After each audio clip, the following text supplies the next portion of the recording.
Jueves, 9 de diciembre de 1993. Me desperté con sus brazos encima de mis senos. Ya era día claro, y sonaban las campanas de una iglesia cercana. Él me besó. Sus manos volvieron a acariciar mi cuerpo. Tenemos que irnos, dijo. Han acabado los días festivos, y las carreteras deben de estar congestionadas. No quiero ir a Zaragoza, respondí. Quiero seguir hasta donde vas tú. Los bancos abren dentro de poco, y puedo utilizar la tarjeta para sacar dinero y comprar ropa. Me dijiste que no tenías mucho dinero. Me las arreglaré. Tengo que romper sin piedad con mi pasado. Si vuelvo a Zaragoza, puedo creer que estoy haciendo una locura, que falta poco para las oposiciones, que podemos estar 2 meses separados, hasta que yo termine los exámenes, y si paso por allí, no querré salir de Zaragoza. No puedo volver. Necesito destruir los puentes que me ligan con la mujer que fui. Barcelona, dijo él para sí. ¿Qué? Nada. Seguiremos viajando. Pero tienes una charla. Todavía faltan 2 días, respondió él. Su voz sonaba extraña. Vamos a otro lugar. No quiero ir directamente a Barcelona. Me levanté. No quería pensar en problemas, quizá había despertado como siempre se despierta después de la primera noche de amor con alguien, con cierta cortedad y vergüenza. Fui hasta la ventana, abrí un poco la cortina y miré hacia la callejuela que teníamos delante. Los balcones de las casas tenían ropa tendida a secar. Las campanas tocaban allá afuera. Tengo una idea, dije. Vamos a un sitio donde ya estuvimos cuando éramos niños. Nunca he vuelto allí. ¿A dónde? Vamos al monasterio de piedra. Cuando salimos del hotel, las campanas seguían sonando, y él sugirió que entrásemos un rato en la iglesia. No hemos hecho otra cosa, respondí. Iglesias, oraciones, rituales. Hicimos el amor, dijo él. Nos emborrachamos 3 veces. Caminamos por las montañas. Hemos equilibrado bien el rigor y la misericordia. Yo había dicho una tontería. Necesitaba acostumbrarme a la nueva vida. Perdóname, dije. Entramos solo un rato. Estas campanadas son una señal. Él tenía toda la razón, pero yo no me daría cuenta hasta el día siguiente. Sin entender la oculta señal, subimos al coche y viajamos durante 4 horas hasta el monasterio de piedra.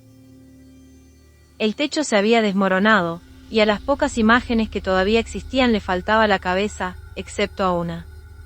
Miré alrededor. En el pasado, aquel sitio debía de haber albergado a hombres de voluntad fuerte, que vigilaban para que cada piedra estuviese limpia, y para que cada banco estuviese ocupado por uno de los poderosos de la época. Pero todo lo que veía ahora allí delante eran ruinas. Las ruinas que, en la infancia, se habían transformado en castillos donde jugábamos juntos, y en los cuales yo buscaba a mi príncipe encantado. Durante siglos, los monjes del monasterio de piedra habían guardado para sí aquel pedazo de paraíso. Situado en lo hondo de una depresión geográfica, tenía gratis lo que los pueblos vecinos debían mendigar, agua. Allí el río Piedra se dividía en decenas de cascadas, riachuelos, lagos, haciendo que a su alrededor se desarrollase una vegetación exuberante. Sin embargo, bastaba caminar unos cientos de metros y salir del cañón. Alrededor todo era aridez y desolación. El propio río, cuando terminaba de atravesar la depresión geográfica, se transformaba de nuevo en un pequeño hilo de agua, como si en aquel lugar hubiese gastado toda su juventud y energía. Los monjes sabían eso, y el agua que suministraban a los vecinos costaba cara. Una infinidad de luchas entre los sacerdotes y los pueblos marcó la historia del monasterio. Finalmente, en una de las muchas guerras que sacudieron España, el monasterio de piedra fue transformado en cuartel. Los caballos se paseaban por la nave central de la iglesia, los soldados acampaban entre sus bancos, contaban historias pornográficas y hacían el amor con las mujeres de los pueblos vecinos. La venganza, aunque tardía, había llegado. El monasterio fue saqueado y destruido. Los monjes no consiguieron nunca más reabrir aquel paraíso. En una de las muchas batallas jurídicas que siguieron, alguien dijo que los habitantes de los pueblos vecinos habían ejecutado una sentencia de Dios, dad de beber al sediento, y los curas prestaron oídos sordos a esas palabras. Por ese motivo, Dios expulsó a quienes se consideraban dueños de la naturaleza. Y quizá por eso, aunque gran parte del convento había sido reconstruida y transformada en hotel, la iglesia principal continuaba todavía en ruinas. Los descendientes de los pueblos vecinos seguían recordando el alto precio que sus padres habían tenido que pagar por algo que la naturaleza daba gratis. ¿De quién es la única imagen con cabeza?, pregunté. De Santa Teresa de Ávila, respondió él. Ella tiene poder. Y a pesar de toda la sed de venganza que traen las guerras, nadie osó tocarla. Me cogió de la mano y salimos. Paseamos por los gigantescos pasillos del convento, subimos por las largas escaleras de madera y vimos las mariposas en los jardines interiores del claustro. Yo me acordaba de cada detalle de aquel monasterio, porque había estado allí en la infancia, y los recuerdos antiguos parecen más vivos que los recientes. La memoria. El mes anterior y los días anteriores a aquella semana parecían pertenecer a otra encarnación mía. Una época a la que no quería volver nunca más, porque sus horas no habían sido tocadas por la mano del amor. Me sentía como si hubiese vivido el mismo día durante años seguidos, despertando de la misma manera, repitiendo las mismas cosas y teniendo siempre los mismos sueños. Me acordé de mis padres, de los padres de mis padres, y de muchos amigos míos. Me acordé de todo el tiempo que había pasado luchando para conseguir una cosa que no quería. ¿Por qué había hecho eso? No lograba encontrar una explicación. Quizá porque había tenido pereza para pensar en otros caminos. Quizá por miedo a lo que pudiesen pensar los demás. Quizá porque daba mucho trabajo ser diferente. Quizá porque el ser humano está condenado a repetir los pasos de la generación anterior, hasta que me acordé del Padre Superior, un determinado número de personas empieza a comportarse de otra manera. Entonces el mundo cambia, y nosotros cambiamos con él. Pero yo ya no quería ser así. El destino me había devuelto lo que era mío, y ahora me daba la posibilidad de transformarme, y de ayudar a transformar el mundo. Pensé de nuevo en las montañas y en los alpinistas que habíamos encontrado cuando paseábamos. Eran jóvenes, llevaban ropas coloridas para llamar la atención en caso de perderse en la nieve y conocían el verdadero camino hasta las cumbres. Las pendientes ya tenían grapas de aluminio clavadas, todo lo que necesitaban hacer era usar ganchos para pasar sus cuerdas y subir con seguridad. Estaban allí para una aventura de día festivo, y el lunes regresarían a sus trabajos con la sensación de haber desafiado a la naturaleza, y vencido. Pero no se trataba de eso. Aventureros habían sido los primeros, los que habían decidido descubrir los caminos. Algunos ni siquiera habían llegado a la mitad, pues habían caído en las grietas de la roca. Otros habían perdido los dedos, gangrenados a causa del frío. A muchos no se les había visto nunca más. Pero un día alguien llegó a lo alto de aquellos picos. Y sus ojos fueron los primeros en ver aquel paisaje, y su corazón latió con alegría. Había aceptado los riesgos, y ahora honraba con su conquista a todos los que habían muerto en el intento. Es posible que las personas allá abajo pensasen, no hay nada en la cima, solo un paisaje. ¿Qué atractivo puede tener? Pero el primer alpinista sabía cuál era ese atractivo: aceptar los desafíos y seguir adelante. Saber que ningún día era igual a otro, y que cada mañana tenía su milagro especial, su momento mágico, en el que se destruían viejos universos y se creaban nuevas estrellas. El primer hombre que subió a aquellas montañas debió de hacerse la misma pregunta al mirar las casitas que se veían en el fondo, con las chimeneas humeando. Sus días parecen siempre iguales. ¿Qué atractivo tiene esto? Ahora las montañas ya estaban conquistadas, los astronautas ya habían caminado por el espacio, ya no quedaba ninguna isla en la Tierra por pequeña que fuera que pudiese ser descubierta. Pero sobraban las grandes aventuras del espíritu, y en ese momento me estaban ofreciendo una de ellas. Era una bendición. El Padre Superior no entendía nada. Esos dolores no hieren. Bienaventurados los que pueden dar los primeros pasos. Un día la gente sabría que el hombre puede hablar la lengua de los ángeles, que todos tenemos los dones del Espíritu Santo y que podemos hacer milagros, curar, profetizar, entender. Pasamos la tarde caminando por el cañón, recordando los tiempos de la infancia. Era la primera vez que él hacía eso. En nuestro viaje a Bilbao, había tenido la sensación de que ya no le interesaba Soria. Sin embargo, ahora me pedía detalles de cada uno de nuestros amigos, quería saber si eran felices, y qué hacían en la vida. Llegamos finalmente a la cascada más grande del Piedra, que reúne las aguas de pequeños riachuelos dispersos y las arroja desde una altura de casi 30 metros. Nos quedamos en el borde, escuchando el ruido ensordecedor, contemplando un arco iris en la neblina que formaban las grandes cascadas de agua. La cola de caballo, dije, sorprendida de saber todavía un nombre que había escuchado hacía tanto tiempo. Me estoy acordando, empezó a decir. Sí. Sé lo que vas a decir. Claro que lo sabía. La caída de agua ocultaba una gigantesca gruta. De niños, al volver de nuestra primera excursión al monasterio de Piedra, estuvimos conversando sobre aquel sitio durante días seguidos. La caverna, concluyó, vamos allí. Resultaba imposible pasar por debajo del torrente de agua que caía. Los antiguos monjes construyeron un túnel que empieza en el punto más alto de la cascada y desciende por dentro de la tierra hasta la parte de atrás de la gruta. No fue difícil encontrar la entrada. Durante el verano quizá hubiese luces para señalar el camino, pero en ese momento éramos las únicas personas que había allí, y el túnel estaba completamente a oscuras. ¿Entramos de todos modos?, pregunté. Claro. Confía en mí. Comenzamos a bajar por el agujero al lado de la cascada. Aunque nos cercase la oscuridad, sabíamos a dónde íbamos, y él me había pedido que confiara en él. Gracias, Señor, pensaba, mientras nos internábamos en las entrañas de la tierra. Porque era una oveja perdida, y tú me trajiste de vuelta. Porque mi vida estaba muerta, y tú la resucitaste. Porque el amor ya no habitaba mi corazón, y tú me devolviste esa gracia. Me apoyaba en su hombro. Mi amado guiaba mis pasos por caminos de tinieblas, sabiendo que volveríamos a encontrar la luz y que nos alegraría.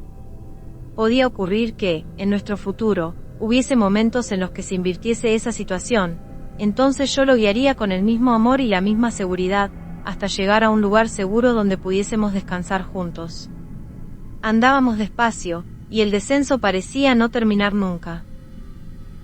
Tal vez fuese ese un nuevo rito de pasaje, el final de una época en la que no brillaba ninguna luz en mi vida.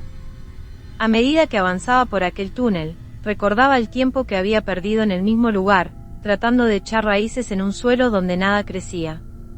Pero Dios era bueno, y me había devuelto el entusiasmo perdido, las aventuras que había soñado, el hombre que sin querer había esperado durante toda mi vida.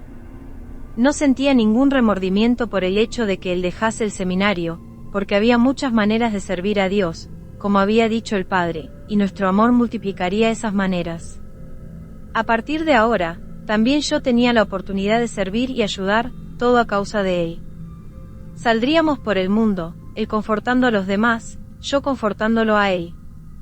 Gracias, Señor, por ayudarme a servir. Enséñame a ser digna de eso. Dame fuerzas para participar en su misión, caminar con él por la tierra, desarrollar de nuevo mi vida espiritual. Que todos nuestros días sean como lo fueron estos, de lugar en lugar, curando a los enfermos, confortando a los tristes, hablando del amor que la Gran Madre tiene por todos nosotros. De repente volvió el ruido del agua, la luz inundó nuestro camino y el túnel negro se transformó en uno de los más bellos espectáculos de la tierra. Estábamos dentro de una inmensa caverna, del tamaño de una catedral. 3 paredes eran de piedra, la cuarta pared era la cola de caballo, con el agua que descendía cayendo en el lago verde esmeralda a nuestros pies. Los rayos del sol poniente atravesaban la cascada, y las paredes mojadas brillaban. Nos quedamos recostados en la piedra, sin decir nada. Antes, cuando éramos niños, este sitio era un escondrijo de piratas, que guardaba los tesoros de nuestras fantasías infantiles. Ahora era el milagro de la Madre Tierra, yo me sentía en su vientre, sabía que ella estaba allí, protegiéndonos con sus paredes de piedra y lavando nuestros pecados con su pared de agua. Gracias, dije en voz alta. ¿A quién das las gracias? A ella. Y a ti, que fuiste un instrumento para que yo recuperase mi fe. Él se acercó al borde del lago subterráneo. Contempló las aguas y sonrió. Ven aquí, pidió. Yo me acerqué. Tengo que contarte algo que todavía no sabes, dijo. Esas palabras me preocuparon. Pero su mirada era tranquila, y me tranquilicé. Todas las personas sobre la faz de la tierra tienen un don, dijo. En algunas ese don se manifiesta espontáneamente, otras necesitan trabajar para encontrarlo. Yo trabajé mi don durante los 4 años que pasé en el seminario. Ahora yo tenía que representar, para utilizar un término que él me había enseñado cuando el viejo nos negó la entrada en la iglesia. Tenía que fingir que no sabía nada. No está equivocado, pensé. No es un guión de frustración, sino de alegría. ¿Qué se hace en el seminario?, pregunté, tratando de ganar tiempo para desempeñar mejor el papel. No viene al caso, dijo. El hecho es que desarrollé un don. Soy capaz de curar, cuando Dios así lo desea. Qué bien, respondí, tratando de mostrar sorpresa. No gastaremos dinero en médicos. Él no se rió. Y yo me sentí como una idiota. Desarrollé mis dones mediante las prácticas carismáticas que tuviste, prosiguió. Al principio me quedaba perplejo, oraba, pedía la presencia del Espíritu Santo, imponía mis manos y devolvía la salud a muchos enfermos. Mi fama empezó a extenderse, y todos los días se formaba una cola en la puerta del seminario, esperando mi auxilio. En cada herida infectada y maloliente yo veía las llagas de Jesús. Estoy orgullosa de ti, dije. Mucha gente en el monasterio se oponía, pero mi superior me dio todo su apoyo. Continuaremos ese trabajo. Seguiremos juntos por el mundo. Yo limpiaré las heridas, tú las bendecirás y Dios manifestará sus milagros. Él desvió la mirada, y la clavó en el lago. Parecía haber una presencia en aquella caverna, algo parecido a lo de la noche en que nos habíamos emborrachado junto a la fuente de Saint-Sabin. Ya te lo conté, pero te lo voy a repetir, continuó. Cierta noche, me desperté con la habitación toda iluminada. Vi el rostro de la Gran Madre, y su mirada de amor. A partir de ese día empecé a verla de vez en cuando. No era algo que pudiera provocar, pero de vez en cuando ella aparecía. A esas alturas, yo ya estaba al tanto del trabajo de los grandes revolucionarios de la Iglesia. Sabía que mi misión en la tierra, además de curar, era preparar el camino para que Dios mujer fuese de nuevo aceptado. El principio femenino, la columna de la misericordia, volvería a levantarse, y el templo de la sabiduría sería reconstruido en el corazón de los hombres. Yo lo miraba. Su expresión, que antes era tensa, volvió a quedar tranquila. Esto tenía un precio, que yo estaba dispuesto a pagar. Calló, sin saber cómo continuar la historia. ¿Qué quieres decir con «estaba?» pregunté. El camino de la diosa podría ser abierto solo con palabras y milagros. Pero el mundo no funciona así. Va a ser más duro, lágrimas, incomprensión, sufrimiento. Aquel padre, pensé para mí. Trató de meter el miedo en su corazón. Pero yo seré su consuelo. El camino no es de dolor, sino de gloria, de servir, respondí. La mayoría de los seres humanos todavía desconfían del amor. Sentí que quería decirme algo, y no lo lograba. Quizá pudiese ayudarlo. Yo estaba pensando en eso, interrumpí. En el primer hombre que escaló el pico más alto de los Pirineos y descubrió que la vida sin aventura no tenía gracia. ¿Qué entiendes tú de gracia?, preguntó, y vi que había vuelto a ponerse tenso. Uno de los nombres de la Gran Madre es Nuestra Señora de las Gracias, y sus manos generosas derraman bendiciones sobre todas las personas que saben recibirlas. Nunca podemos juzgar la vida de los demás, porque cada uno sabe de su propio dolor y de su propia renuncia. Una cosa es suponer que uno está en el camino cierto, otra es suponer que ese camino es el único. Jesús dijo, la casa de mi Padre tiene muchas moradas. El don es una gracia. Pero también es una gracia llevar una vida de dignidad, de amor al prójimo y de trabajo. María tuvo un esposo en la tierra que trató de demostrar el valor del trabajo anónimo. Aunque sin aparecer mucho, fue él quien proveyó techo y alimento para que su mujer y su hijo pudiesen hacer todo lo que hicieron. Su trabajo tiene tanta importancia como el trabajo de ellos, aunque casi no se dé valor a eso. Yo no dije nada. Él me cogió la mano. Perdóname la intolerancia. Le besé la mano y la apoyé contra mi rostro. «Es esto lo que te quiero explicar», dijo, sonriendo de nuevo. «Que desde el momento en que te reencontré, supe que no podía hacerte sufrir con mi misión. Empecé a inquietarme. Ayer te mentí. Fue la primera y la última mentira que te conté», prosiguió. «En realidad, en vez de ir al seminario, fui a la montaña y conversé con la Gran Madre. Le dije que, si ella quería, me apartaría de ti y seguiría mi camino. Seguiría con la puerta llena de enfermos, con los viajes en medio de la noche, con la incomprensión de los que quieren negar la fe, con la mirada cínica de los que desconfían de que el amor salva. Si ella me lo pidiese, renunciaría a la cosa que más quiero en el mundo, tú». Volví a acordarme del padre. Él tenía razón. Aquella mañana se estaba planteando una elección. Entretanto continuó: «Si fuese posible apartar este cáliz de mi vida, yo prometía servir al mundo mediante mi amor por ti». «¿Qué estás diciendo?», pregunté, asustada. Él pareció no oírme. «No es necesario quitar las montañas de los lugares para probar la fe», dijo. Yo estaba preparado para encarar solo el sufrimiento, pero no para dividirlo. Si continuara por ese camino, jamás tendríamos una casa con cortinas blancas y un paisaje de montañas. No quiero saber nada de esa casa. No quise entrar en ella, dije, tratando de contenerme para no gritar. Quiero acompañarte, estar contigo en tu lucha, formar parte de los que se aventuran primero. Es que no entiendes. Tú me devolviste la fe. El sol había cambiado de posición, y sus rayos inundaban ahora las paredes de la caverna. Pero toda aquella belleza empezaba a perder su significado. Dios escondió el infierno en medio del paraíso. «Tú no sabes», dijo él, vi que sus ojos imploraban que lo comprendiese. «Tú no sabes el riesgo». Pero era feliz con ese riesgo. Soy feliz con él. Pero es mi riesgo. Quise interrumpirlo, pero no me oía. Entonces, ayer, le pedí un milagro a la Virgen, continuó. Le pedí que me retirase el don.